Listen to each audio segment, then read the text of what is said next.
सफ़र में मुश्किलें आए तो हिम्मत और बढ़ती है। अगर कोई रास्ता रोके तो ज़रूरत और बढ़ती है।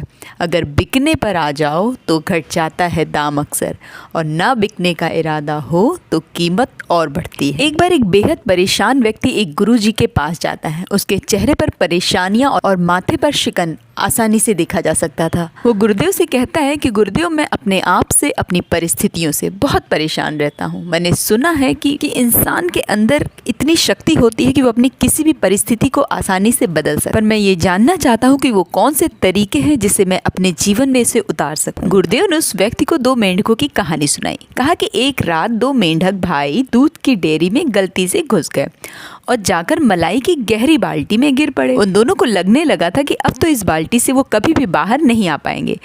तब तक मेंढक का छोटा भाई बोला, भैया हमें एक बार प्रयास तो करना ही चाहिए। छोटे की बात मानकर अब दोनों मेंढक मलाई की बाल्टी से बाहर आने के लिए उछलने लगे, पर दोनों ही बाहर नहीं आ पा रहे थे। बड़ा भाई उदास होकर बोला, रहने दे छोटे, मेंढकों के जीवन में कोई जादू वादू नहीं होता है, हमारी मौत निश्चित है। बड़े भाई ने प्रयास करना छोड़ दिया और थोड़ी देर बाद मलाई के अंदर डूब गया, पर छोटा मेंढक प्रयास करता रहा। प्रयास करते करते उसकी तबीयत पूरी तरह से बिगड़ चुकी थी। क्या छोटा मेंढक भी अपने बड़े भाई की तरह मलाई में डूब के मर गया या बच गया, और बचा तो कैसे बचा, ये जानने से पहले हमें ये जरूर जान लेना चाहिए कि आपने वो खाली मैदान देखा है ना, अगर आप उसकी केयर करोगे तो वहाँ पर बड़े बड़े वृक्ष और सुंदर पौधे फूल आदि उगाएंगे, पर अगर उस पर बिल्कुल भी ध्यान ना दिया जाए तो वहाँ पर क्या होगा, झाड़ियाँ, घास फूस, ऐसी सारी चीज़ें उग जाएंगी। तो दिमाग का भी कुछ यही हश्र होता है। अगर इसकी तुम देखभाल नहीं करोगे, अच्छे विचारों से नहीं भरोगे, तो इसे तबाह होने में बिल्कुल भी समय नहीं लगेगा। अब बढ़ते हैं कहानी में आगे और जानते हैं कि मेंढक का हश्र क्या होता है। उसके शरीर के अंगों ने पूरी तरह से काम करना बंद कर दिया था। उसकी भी स्थिति